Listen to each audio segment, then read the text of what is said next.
Hello everybody, welcome back. Are you ready to tackle Joshua chapter 3 today in 5 minutes? Free PDF on our website, and let's just go ahead and jump right in today. So Joshua chapter 3, what is going on here? When did these events happen?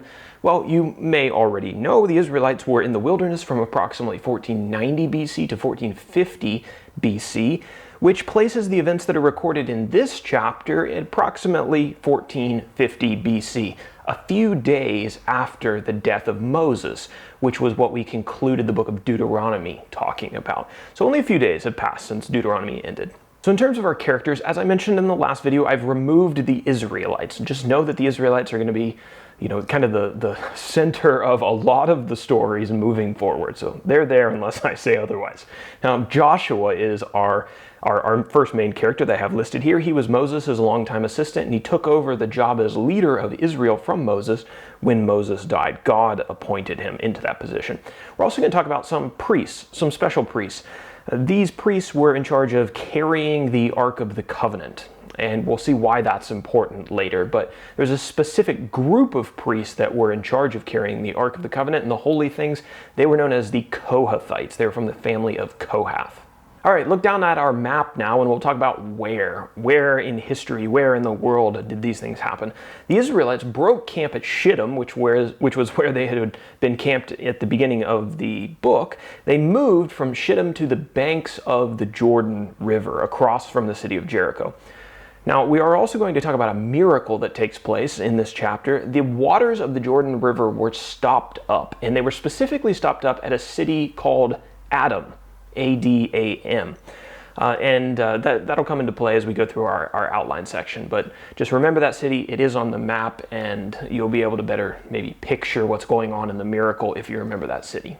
Now, moving over to our outline, I've broken this chapter down into, well, I haven't broken it down at all. There's only one section because there's only 17 verses, and it's all one story. And the story is about Israel's miraculous crossing of the Jordan River. So as I just mentioned, Joshua had Israel break camp at Shittim, and then they moved to the banks of the Jordan River. I keep wanting to say the Sea of Galilee. We're not at the Sea of Galilee. The Jordan River. The camp moved from Shittim to the Jordan River. After 3 days, the officers told the people that they needed to be prepared to move and to break camp again, and to follow the Ark of the Covenant if they saw it pass by their camp.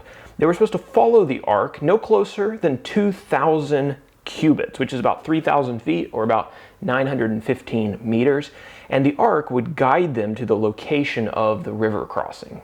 Before they crossed the river, Joshua told the people to consecrate themselves because the Lord was going to do miracles in their presence. And when the time for the crossing finally arrived, Joshua, at the Lord's instructions, told the priests who were carrying the Ark of the Covenant to take the ark into the Jordan River, to walk into the Jordan River. And as soon as the feet of the priests touched the water upstream from the priests, quote, stood and rose up in a heap. Right, so it stopped the water, and the water kind of started to pile up. Now, this didn't happen right next to the priests who walked into the water. It actually happened upstream at that city that we mentioned on our map, the city of Adam, which was several miles upstream. Right, so this probably wasn't something that they were going to be able to see unless the water got extremely high, which I don't know, it might have. So anyway, the water upstream was stopped so that no more water could flow downstream. The water that was downstream from where the priest stepped in, that continued flowing. So the river ended up emptying out, and the riverbed became dry. Joshua told the people that this miracle was a sign to them that God was amongst them and that he was going to keep his promises to help them conquer the promised land. He had made it easy for them to enter in, and he would give them the victory. All of Israel crossed over the Jordan River on dry land, and the priests remained with the Ark of the Covenant in the river until all of the people had crossed over, and that is where Deuteronomy chapter 3 ends. So I feel like for all of Deuteronomy, I was saying that Israel was on the east side of the Jordan River. Now they finally crossed over to the west side, and they're on their way to Jericho. Let's think about an application now. In a metaphorical sense, in a figurative sense, we all must cross Jordan. In a metaphorical sense, we are all headed for a promised land. In our case, the Jordan River represents the things that must be overcome for us to enter into our promised land, to enter into heaven, our place of rest. We can't reach the promised land on our own. We need God's help to do it, and us getting there will be the result of an act of God, not an achievement of personal will. So here's something to think about.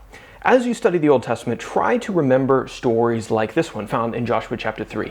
God wrote the Bible with a lot of intentional parallels, a lot of similar themes that reappear in later books that I believe were meant to illustrate the experiences and the needs of all human beings throughout history, even those living today in the modern age.